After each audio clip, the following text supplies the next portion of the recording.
दर्शकों नमस्कार, आपका हार्दिक स्वागत है आपका अपना चैनल एस्ट्रो एसएस बघेल में। दर्शकों आज का जो विषय है वो है भाई कुंडली के अनुसार पैसा कैसा आएगा रे बाबू। पैसा के चक्कर में दुनिया दौड़ रही है और भाई बहुत लोग जो है आपने देखा होगा बहुत कम मेहनत में बहुत सारा पैसा कमा रहे हैं। बहुत सारे लोग बहुत ज्यादा मेहनत कर रहे हैं तो वो पैसा नहीं कमा रहे हैं। देखो सबसे पहली चीज, पैसा कमाने का जो फार्मूला है, ठीक है, जो सबसे पहला फार्मूला है, आपने क्या करना है, आपने करना है कर्म, ठीक है, और कर्म के संग आपको जोड़नी है योजना, ठीक है। इन दोनों चीजों को आपको जोड़ के करना सबसे पहली चीज। देखो महालक्ष्मी माता जी, महालक्ष्मी माता समुद्र से मंथन होने के बाद में निकली, ठीक है। निकलने के बाद में क्या हुआ, उनने भगवान श्री नारायण को चुना। क्यों? क्योंकि देखो धन की शक्ति, मन की शक्ति, ताकत की शक्ति को भी उस व्यक्ति के पास जाना चाहेगी जो कर्मठ है, ठीक है। और भगवान श्री कृष्ण ने भी गीता में किया कि कर्म आपको करना पड़ेगा। तो सबसे पहली चीज आपने कर्म करना है, कर्म को योजना के अनुसार करना है, ये बात ध्यान रखिएगा। उसके बाद में बात करते हैं कि भाई धन कहाँ कहाँ से आता है। देखो सबसे पहली चीज क्या है कि धन हमारा आता है द्वितीय भाव से कुंडली के अंदर।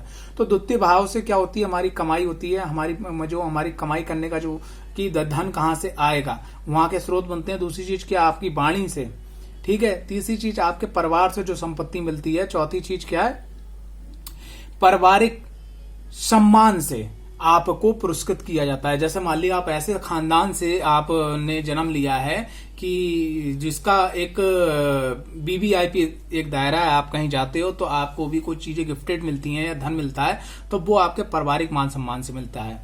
दूसरा जो है कि जो हमारा धन मिलता है वो मिलता है आपके 11वें भाव से, ठीक है। कुंडली के अंदर 11वें भाव से मिलता है।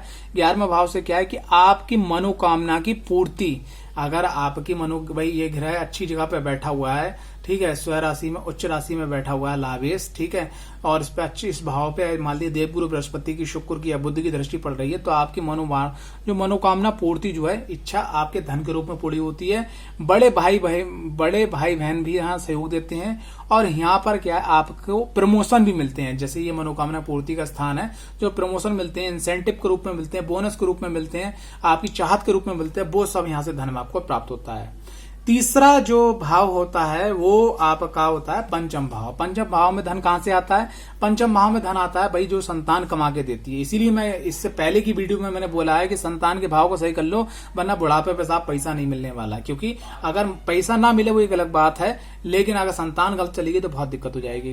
पंचम भाव में पैसा आता है आपकी ज्ञान से, ठीक है। पंचम भाव में पैसा आता है आपके अनुमान से। अब अनुमान से कैसे आता है, क्योंकि यहां से बंदा, ये बुद्धि का, विद्या का, ज्ञान का भाव है, यहाँ से बंदा ज्ञान लगाता है और वो अपना इंश्योरेंस करवा लेता है, नहीं अष्टम घर वहां से पैसा देता है। अष्टम घर में क्या है भैया, देखो यहाँ से बंदा ज्ञान लगाता है। एक छोटा एग्जांपल बता रहा हूँ कि कहीं पे भी किसी लड़के की अगर शादी तय होती है तो वो ज्ञान लगाता है, उसके घर वाले ज्ञान लगाते हैं पंचम हाउस से, और ज्ञान लगाने के बाद कहते हैं कि भाई ससुराल से इतना लेना है, इतना दहेज लेना है, कार लेना है, प्रॉपर्टी लेना है, जो भी कुछ लेना है, वो अनुमान लगाते हैं। और वो अनुमान से पैसा कहाँ से आता है, ससुराल पक्ष से आता है।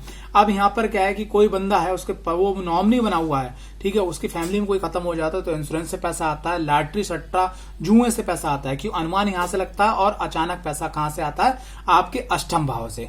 तो कुंडली के अंदर जो क्या बोलते हैं, पैसा देने के जो भाव हैं, ठीक है, वो कौन से हैं, द्वितीय भाव है, एकादश भाव है, और उसके बाद में आपका अष्टम भाव है, पंचमेश भाव है। उसके बाद में एक भाव और आपका है जिसको बोलते हैं, जहां से हम देखते हैं वाहन, भूमि, भवन देखते हैं, यानी कि हमारा चतुर्थ भाव।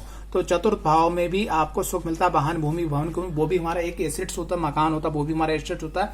तो ये अगर आप चाहते हैं कि आपके जीवन में अनवरत जो है पैसा बना रहे, तो आप अपनी कुंडली का एनालिसिस करवाइएगा। कुंडली के अंदर द्वितीय भाव, लाभ भाव, ठीक है, अष्टम भाव, ठीक है, और आपका पंचम भाव और आपका सुख भाव, इनको आपको क्या करना है, पॉजिटिव एक्टिवेट। मैं क्या बोल रहा हूं, फिर से सुनिएगा, पॉजिटिव एक्टिवेट आपने करना है। अगर आपने एक्टिवेट कर लिया तो आपने एक बात ध्यान रखना कि बहुत सारे लोग कहते हैं कि मैं आईएएस करूंगा, पीसीएस करूंगा, बहुत सारे कहते हैं मैं लीडर बनूंगा, बहुत सारे कहते हैं मैं बिजनेसमैन बनूंगा।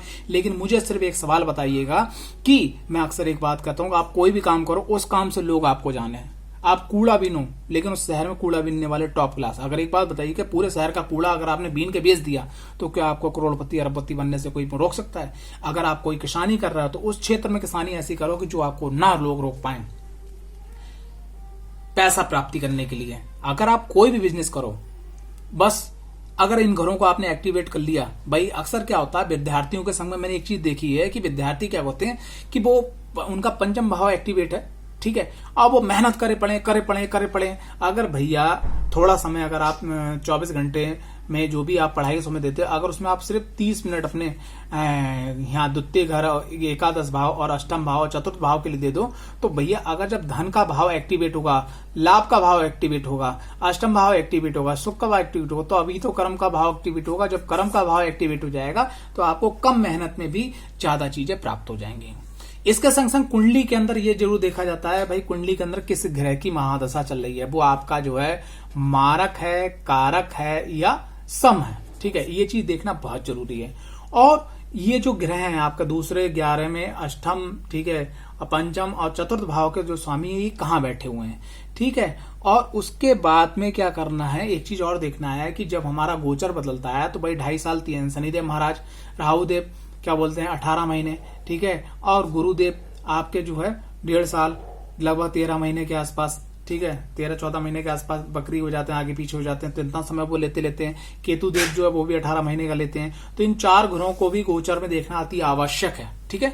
तो आशा करता हूं कि पैसा कहां से आएगा रे बाबू, इस एपिसोड में आपको बहुत सारी चीज जानने के लिए मिली होगी। अगर आप इस विषय पे कोई टिप्पणी करना चाहते हैं, कोई अनुभव अपना शेयर करना चाहते हैं, तो कमेंट्स बॉक्स पर जरूर शेयर कीजिएगा, क्योंकि मैं भी एक ज्योतिष का विद्यार्थी हूं, ठीक है। जय माता दी, जय मां बगलामुखी, जय मां पंच परमेश्वरी।